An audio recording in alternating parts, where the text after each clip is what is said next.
Hello and welcome back to another Weather Guide video. Today will be another weather update, and we will be talking more in depth about newly named Winter Storm Sadie. Stay tuned for more. If you like this video, make sure to click the like button, subscribe, and hit the bell so you never miss another Weather Guide video.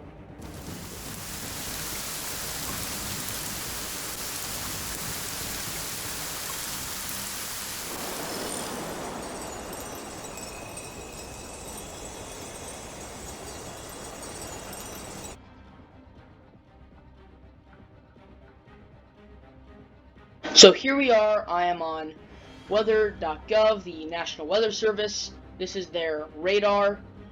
So we are going to be looking at this storm, this Midwestern storm. This is Winter Storm Sadie.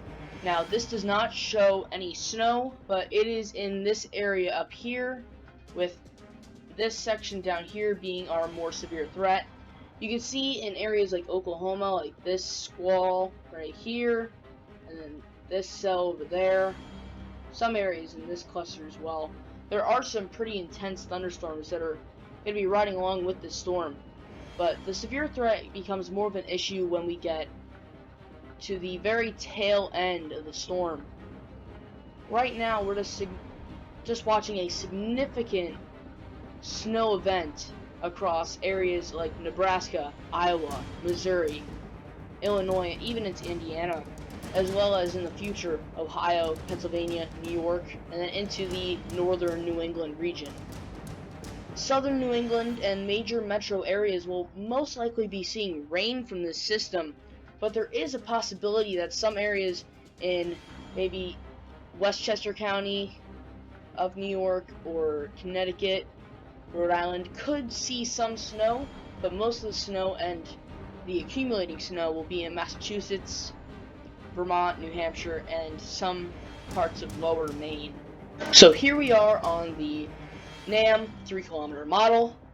We're going to track Winter Storm Sadie, and we're going to be going in depth specifically on the storm now that it has been named. So let's get right on into it. We're starting at hour 1, and we're going to go all the way through in detail. So let's actually zoom in on this region right here, where we have our impacts today, and then as we move through into the weekend, we'll be seeing more northeasterly impacts. So right now there is snow in the region. Then as we move along, we're going to be starting to see that start to shift, as well as some more moisture getting pulled up on the back end of the storm. That's why Iowa is our target point. It is in the perfect location where it gets this front side of the storm, as well as the back side of the storm as well.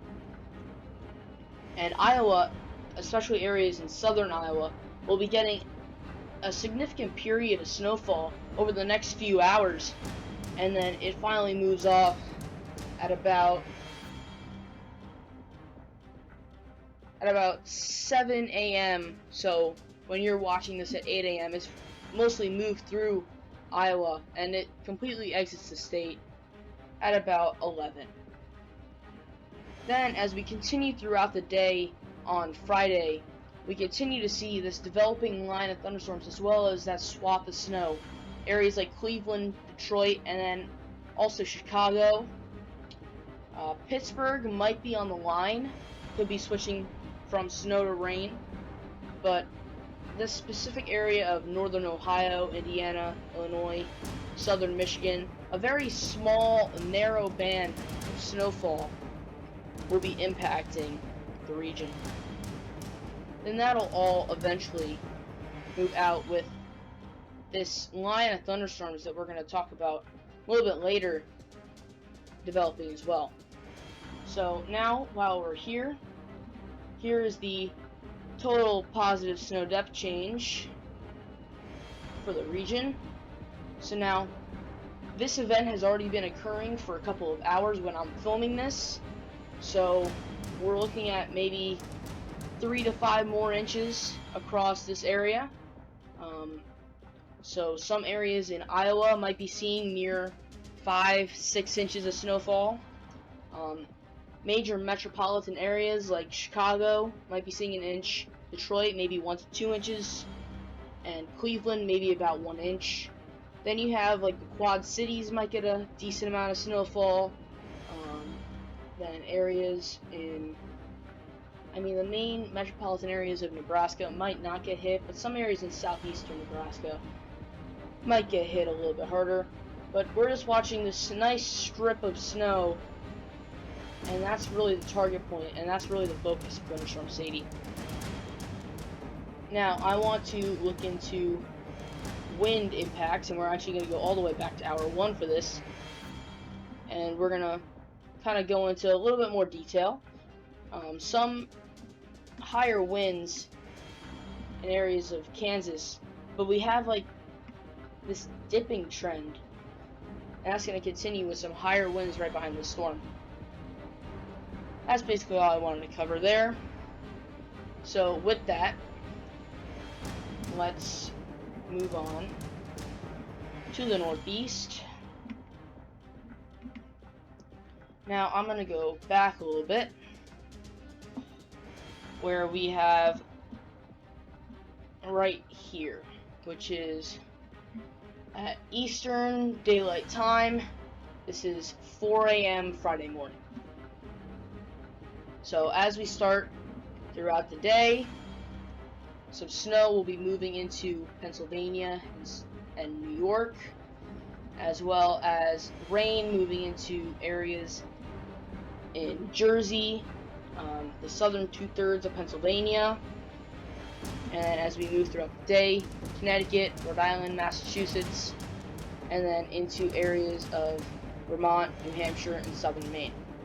Now, this is when we really talk about the severe threat. Now, I'm actually going to zoom out for this. We're going to go to the entirety of the eastern U.S., where we have this band starting to develop here of some rain, but potentially some severe weather.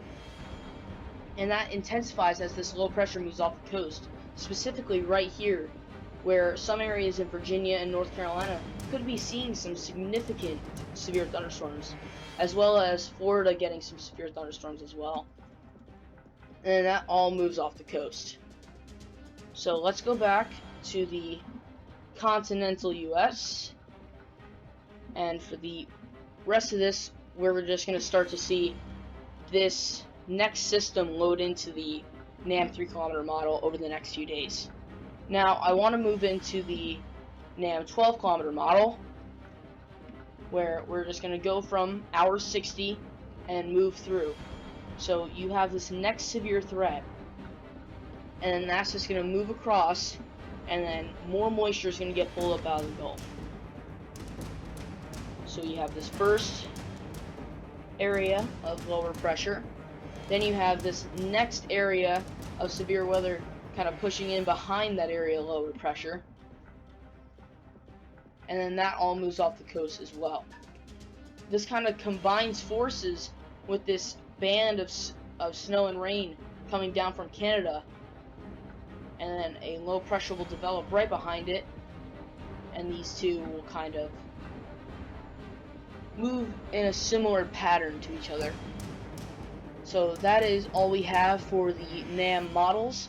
Let's move on into our long-range outlook with our GFS and European models. So here we are at the GFS. We're at hour 90. So this is about the time that the NAM 12-kilometer model ends, and we're just going to go from here and move out. So starting off, we have these two systems right here, one off the coast and one in Canada. This one will potentially bring some winds to Massachusetts.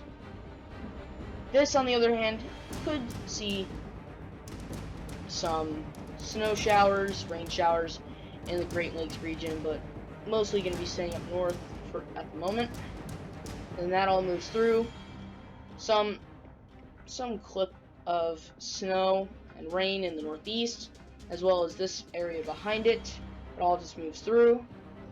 Then we have this next system that kind of starts to move through, with again another significant severe threat developing here.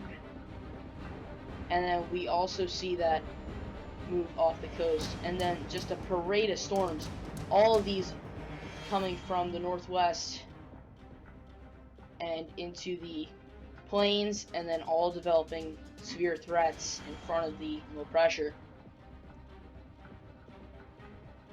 So not much as pertaining to wintry weather besides Winter Storm Sadie, but a lot of severe weather coming up, and that is definitely something to track, especially as we get into the peak of tornado season, which is April, May, even into June. And then we are also, I think, less than 50 days away from hurricane season, so we also got to start preparing for that, and that is going to be very interesting amidst this coronavirus pandemic. Now, with that, let's move on to the European model. Alright, so I am on the European model. I'm also at hour 90, which is about the same time that the NAM 12 kilometer model ends. This shows that the next round of storms is still onshore, whereas the NAM and the GFS show it to be offshore by this point. But then it quickly moves offshore and then ends up with that strong low pressure with some winds potentially in the Cape. Then we see a very similar trend with this low pressure up north. Then you see that, again, that parade of storms starting to move in from the Pacific, severe threats starting to pop up, and then just that parade of storms. Very slight differences on the tracks.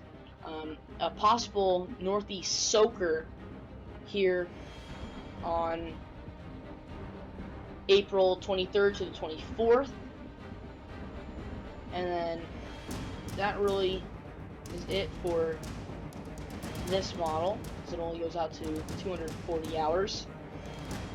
So that's really the main headlines from today, is the naming of Winter Storm Sadie, and then just the oncoming severe threats that we have to deal with, and more in-depth outlooks will come as the days pass, and we'll be able to get more accurate forecasts of those severe threats.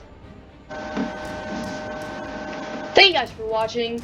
Make sure to hit the like button if you like this video, and subscribe and hit the bell to receive notifications when I post another Weather Guy video.